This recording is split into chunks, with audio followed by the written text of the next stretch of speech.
Здравствуйте. В эфире обзор чрезвычайных происшествий. В студии Владимир Щепков, старший инспектор группы пропаганды отдельного батальона дорожно-патрульной службы ГИБДД города Якутска. В Усть-Алданском районе мужчина предстанет перед судом за жестокое обращение с дочерью. Уголовное дело возбуждено по материалам проверки прокуратуры. Установлено, что в ночь с 6 на 7 октября 2018 года мужчина, находясь в своем доме в состоянии алкогольного опьянения, устроив скандал, выражался нецензурной бранью в адрес жены и малолетней дочери 2007 года рождения, в ходе которого несколько раз ударил девочку поленом по ногам. При этом мужчина нигде не работает, злоупотребляет спиртными напитками, в состоянии алкогольного опьянения представляет угрозу своей семье. Неоднократно привлекался к административной и уголовной ответственности. Воспитанием детей не занимается. В отношении мужчины возбуждено уголовное дело по статье «Неисполнение или ненадлежащее исполнение обязанностей по воспитанию несовершеннолетнего родителям», и если это деяние соединено с жестоким обращением с несовершеннолетним. В Якутске в результате дорожно-транспортного происшествия получили травмы пассажиры маршрутных автобусов. В дежурную часть госавтоинспекции города Якутска поступило сообщение о столкновении двух маршрутных автобусов. Предварительно установлено, что 34-летний водитель, управляя маршрутным автобусом ПАЗ, не выдержал безопасную дистанцию до движущейся впереди маршрутного автобуса ПАЗ и совершил с ним столкновение. В результате дорожно-транспортного происшествия травмы получили 60-летняя пассажирка с первого автобуса, и также в медучреждение обратились два пассажира со второго автобуса ПАЗ, который в момент ДТП стоял на запрещающий сигнал светофора и регулируемого пешеходного перехода, пропуская пешеходов. Это 67-летняя пассажирка и 33-летняя пассажирка. Из объяснения 34-летнего водителя первого автобуса следует, что когда он следовал по улице Дзержинского и подъезжал к регулируемому пешеходному переходу, не справился с рулевым управлением и догнал впереди стоящий автобус. Проведенное медосвидетельствование на состояние опьянения не выявило у водителя факта употребления алкогольных напитков. По факту дорожно-транспортного происшествия с пострадавшими возбуждено административное расследование.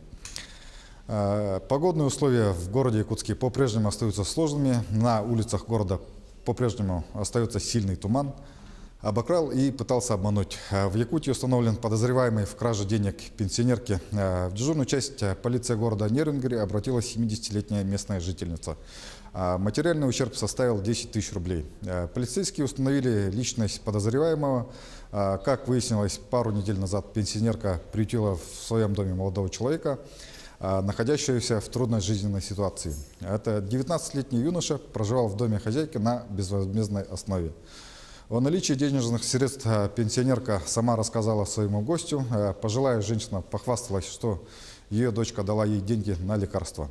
Рано утром, когда потерпевшая спала, злоумышленник открыл входную дверь, а затем распахнул дверцы шкафа, где находились деньги, и лег спать. Когда пожилая женщина проснулась, она увидела распахнутые двери и спящего гостя. Молодой человек начал спрашивать хозяйку квартиры, что случилось, после чего стал демонстративно проверять карманы своей одежды, а затем заявил, что у него тоже пропали деньги в размере 500 рублей. После этого парень намекнул пенсионерке, что, возможно, это ее сын похитил все деньги, так как только у него есть ключи от дома. Женщина решила обратиться в полицию. В это время злоумышленник уже направился в ближайшую букмекерскую контору, где в последующем проиграл все деньги на спортивных ставках.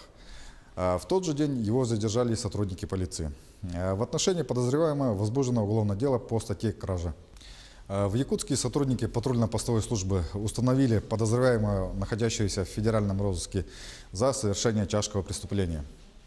На пульт оператора 02 поступил вызов от сотрудников ЧОП о том, что неизвестный гражданин, находясь в состоянии алкогольного опьянения в одном из баров-магазинов города, повредил стену, ударив по ней кулаком. На место происшествия немедленно выехал наряд батальона патрульно-постовой службы полиции.